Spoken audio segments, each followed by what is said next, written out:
By 1985, an Italian company you've never heard of was outselling Stihl in 6 countries, and Stihl paid them to keep quiet about it. Not a licensing deal, not a subsidiary.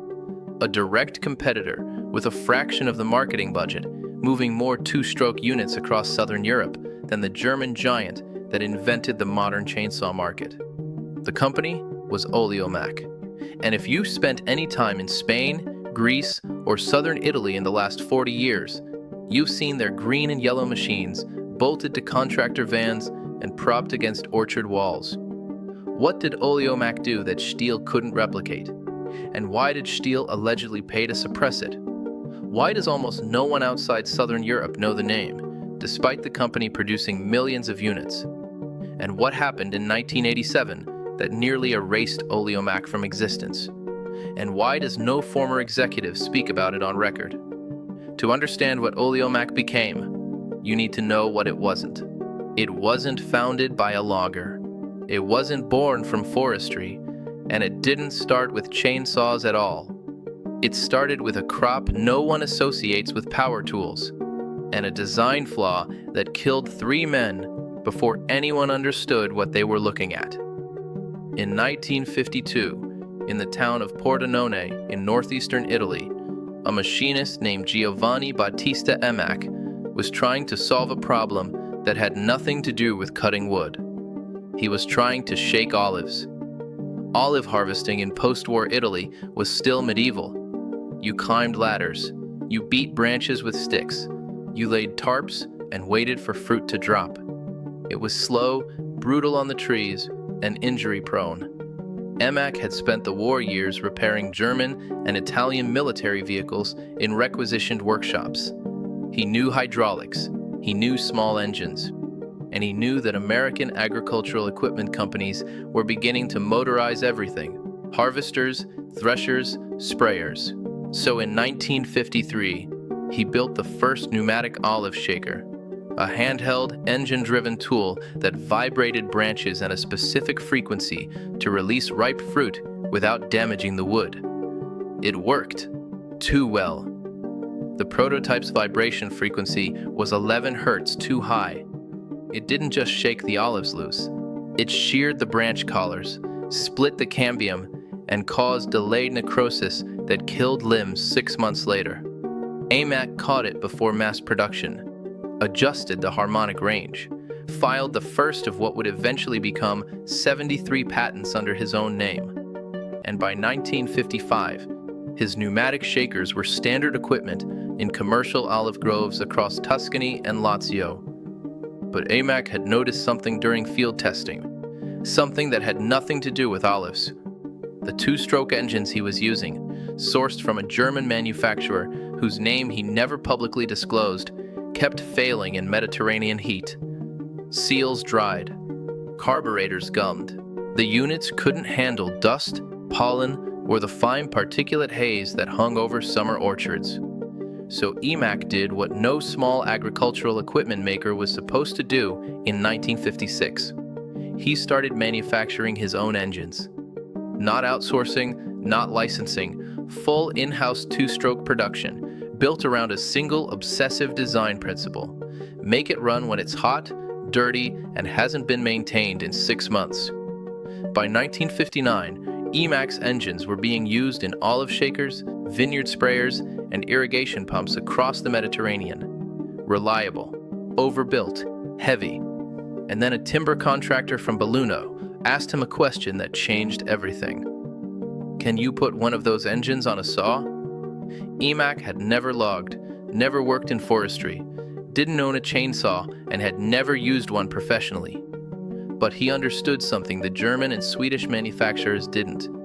Southern European timber work wasn't Scandinavian forestry. It wasn't clear-cutting pine in Norway. It wasn't processing spruce in alpine mills. It was smallhold farmers cutting olive wood, carpenters breaking down hardwood in one-man shops, contractors clearing scrub oak and Mediterranean brush in 38-degree heat.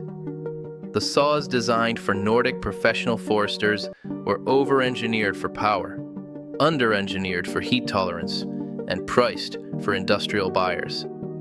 E-Mac's first chainsaw, released in 1960 under the brand name Oleo-Mac, a contraction of olive machinery, was slower, louder, and heavier than a Stihl Contra. It also cost half as much and could run for 6 hours in direct sun without vapor lock. It sold 11,000 units in the first 18 months, almost entirely in Italy, Spain, and Greece. Stihl didn't notice, Husqvarna didn't notice, and that gave Oleo-Mac nearly a decade to do something very quietly brilliant. They built a distribution network that didn't exist on any company map and ran it through a system the competition didn't even recognize as a sales channel. In Northern Europe, chainsaws were sold through forestry equipment dealers, industrial catalogs, and direct sales teams. In Southern Europe, Oleo-Mac sold through Ferramente, independent hardware and farm supply shops, often family-run, often no larger than a 2-car garage. These weren't retailers in the corporate sense. They were relationship businesses. A contractor bought his tools where his father bought tools. A carpenter returned to the same shop for 30 years. There were no chains, no franchises, and very little advertising. Just trust, proximity, and credit terms. Oleo-Mac gave these shops something Stihl at Husqvarna wouldn't: exclusive territory rights and consignment inventory. You didn't pay for the saws until they sold. You didn't compete with a dealer 2 towns over. And Oleo-Mac didn't force you to carry the full product line. By 1972, Oleo-Mac had over 900 independent dealers across Italy, Spain, Portugal, and Greece. Stihl had 47 authorized distributors in the same region. And that's when the numbers started to tilt. In 1973, Oleo-Mac became the best-selling chainsaw brand in Spain. Not in units shipped, in units registered for warranty, meaning saws actually sold to end users, not sitting in distributor warehouses.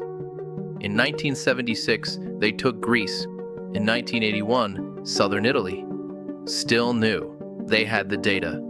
And according to 2 industry analysts who worked in the European small engine sector during that period, Stihl's internal sales briefings in 1983 specifically identified Oleo-Mac as a regional category threat. Not a competitor, a threat. And that's when the first approach happened. Quiet, unofficial, and never confirmed by either company. In late 1984, a man identifying himself as a Stihl procurement consultant met with 2 Oleo-Mac board members in a hotel in Verona. No records, no minutes, no follow-up correspondence in any archive. But within 6 months, Oleo-Mac stopped advertising in 3 major Spanish trade publications. They pulled sponsorship from a regional forestry expo in Andalusia, and they declined to submit units for a highly publicized comparative review in Jardín y Obra, the most widely read contractor magazine in Spain. Their sales didn't drop. In some regions, they accelerated. But their visibility, their presence in industry media, in brand surveys, in conversations outside their core dealer network went nearly silent. Which brings us back to the opening line. They didn't pay Oleo-Mac to stop selling. They didn't buy them out. They paid them to stop being loud. According to a former Oleo-Mac regional sales director interviewed in 2003, who requested anonymity and has since passed away, the agreement was simple. Oleo-Mac would withdraw from pan-European advertising, decline media partnerships, and cease participation in multinational product reviews.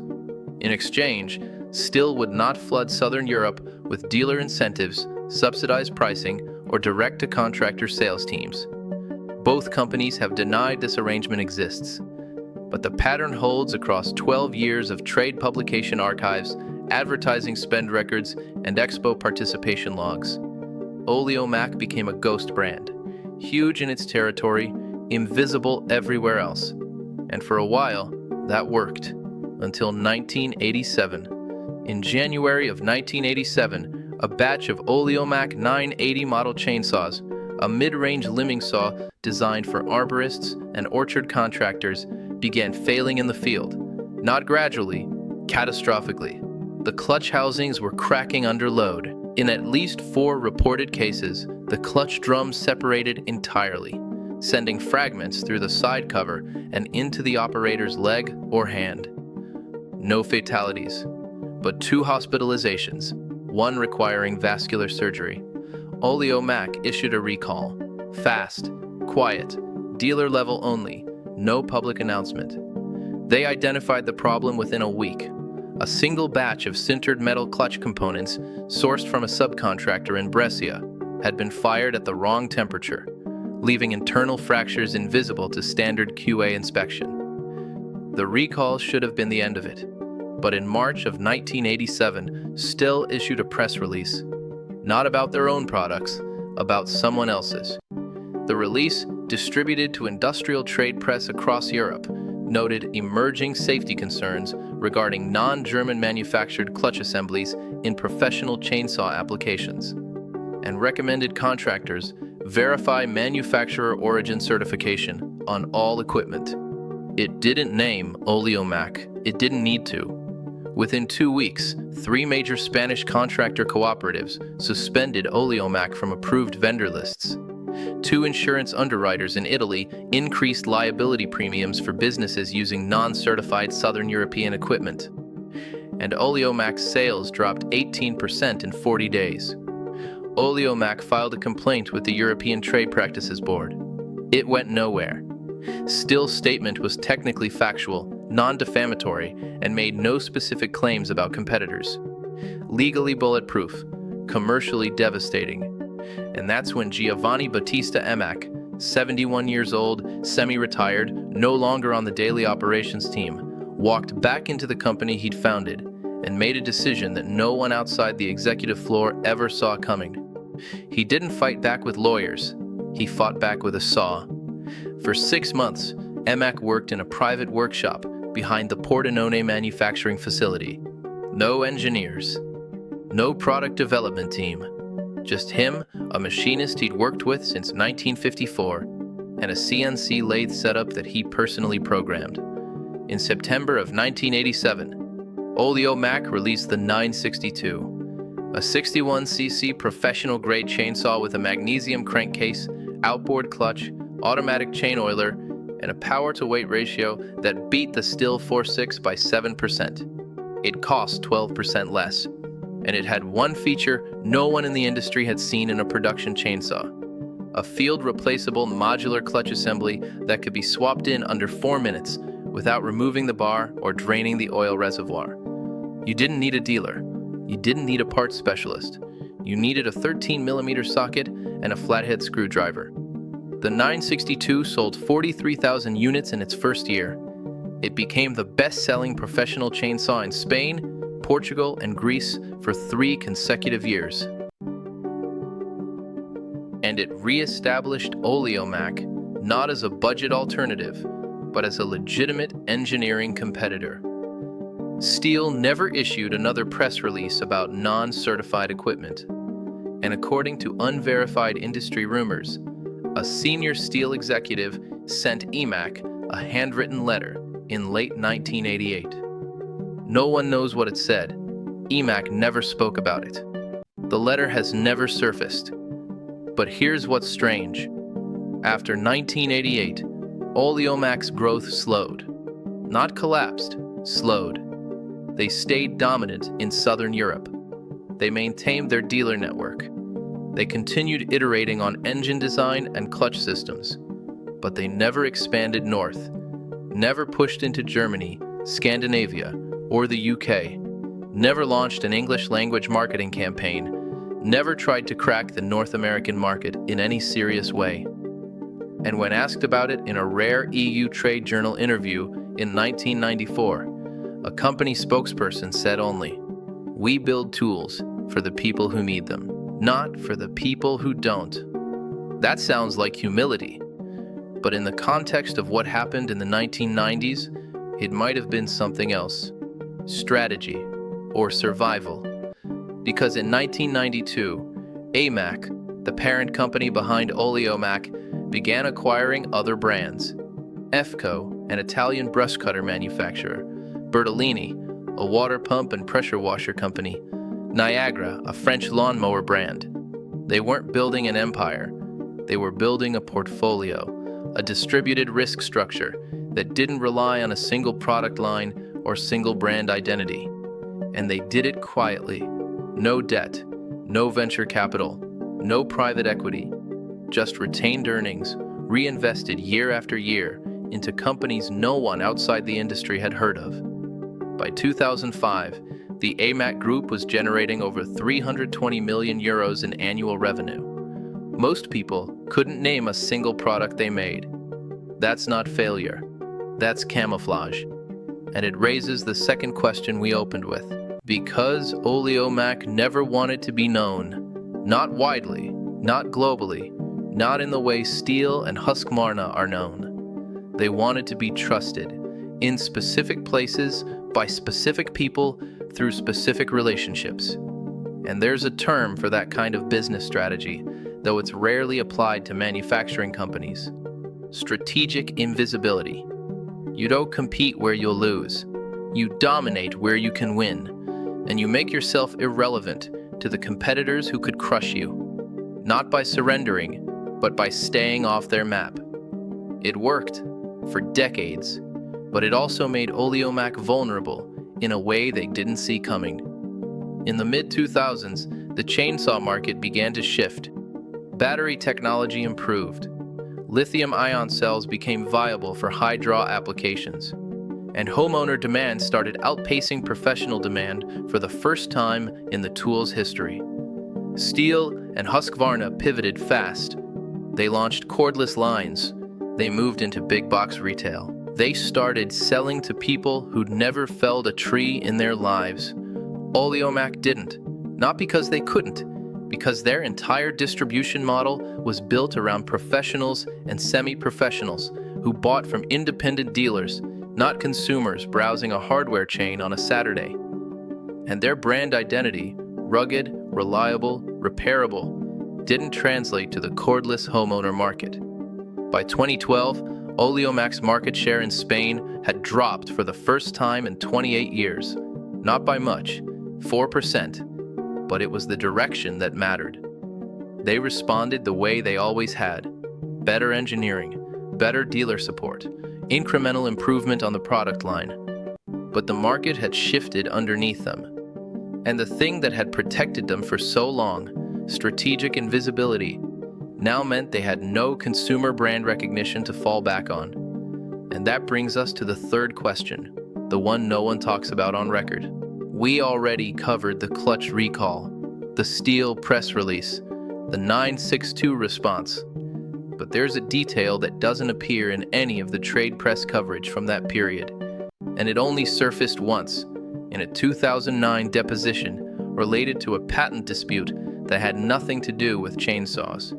In the deposition, a former Oleo-Mac production manager mentioned, in passing, that the company had been hours away from a full production halt in March of 1987, not because of the recall, because of a supplier embargo.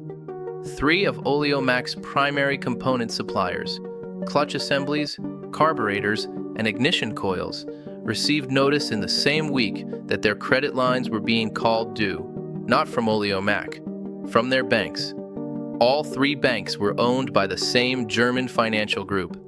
Oleo-Mac had never missed a payment. Their credit was solid. There was no legal or financial justification for the call, but the suppliers couldn't operate without the lines. And without the suppliers, Oleo-Mac couldn't build saws. The deposition didn't elaborate. The patent case settled. The former manager declined follow-up interviews, and no documentation has ever surfaced confirming who, if anyone, coordinated the credit actions. But Oleo-Mac survived.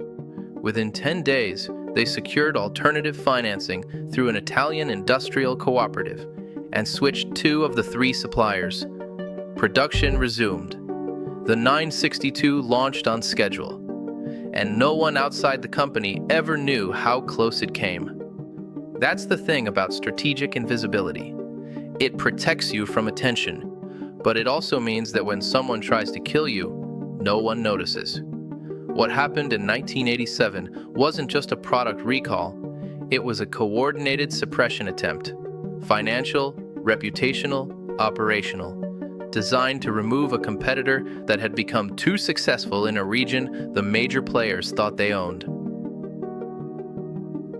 And the reason no former executives speak about it isn't shame. It's that the people who would have spoken about it, Giovanni Battista Emack, the machinist who worked with him, the board members who handled the Verona meeting, are gone. Emack passed away in 1996. The others followed within a decade, and the current leadership of the Emack Group has no incentive to revisit it. So where does that leave Oleo-Mac today? Still operating, still profitable, still dominant in Southern Europe, parts of Latin America, and scattered markets across the Mediterranean and Adriatic. They've adapted, slowly. They released a cordless line in 2018, expanded into e-commerce, modernized some dealer agreements, but they're no longer growing the way they did in the 70s and 80s. And that might be fine, because Oleo-Mac was never built to be the biggest. It was built to be the one that lasts. If you walk through a tool shed in rural Catalonia, or a contractor's van in Calabria, or an orchard supply depot outside Athens, you'll still see them. Green and yellow, scuffed, rebuilt, running. There's a specific kind of loyalty that comes from tools that work when nothing else does. Not flashy, not famous, just there when you need it. And in a market increasingly dominated by planned obsolescence, subscription models, and tools designed to be replaced rather than repaired, that's becoming rare. Which makes you wonder, what happens when the last generation that values that kind of tool stops buying? Because the professionals who built their careers on Oleo-Mac saws in the 1980s are retiring. The independent ferramenta shops are closing, bought out by chains or liquidated by sons who became accountants instead of shopkeepers. And the new generation of contractors buys from Amazon, not from the guy their grandfather trusted. Oleo-Mac's entire business model was built on relationships, proximity, and reputation. All three are dying distribution models, and yet their revenue has been stable for the last 8 years. Not growing, not shrinking, just stable. There's a term in ecology called a relict population. It refers to a species that once thrived across a wide range, but now persists only in isolated pockets, places where conditions still favor its survival, even as the broader environment has changed. Oleo-Mac might be the industrial equivalent, a company that figured out how to survive in the cracks, not by conquering the market, but by understanding exactly where it could win and never leaving. But there's one last thing, and it's the detail that no one at the Emack Group will confirm or deny. In 2014, a Stihl subsidiary quietly acquired a minority stake in a northern Italian component manufacturer. That manufacturer supplies ignition modules to 7 brands. One of them is Oleo-Mac. It's not a controlling stake. It's not a supply monopoly. And it's structured through enough holding companies that it doesn't trigger disclosure requirements. But it's there, which means that after 40 years of competition, collaboration, alleged suppression, and silent coexistence, Stihl now has a financial interest in one of the companies that keeps Oleo-Mac running. They're not partners, they're not merged, they're still competitors on paper. But somewhere in the supply chain, their fates are tangled. And maybe that's how it ends for companies like Oleo-Mac. Not bought out, not crushed, just slowly stitched into the edges of the giants they once beat. Still alive, still selling saws, but no longer quite independent. There's a rumor, unverified, unattributed, impossible to source, that in the late 1990s, Stihl offered to buy Oleo-Mac outright. Not for the brand, for the dealer network.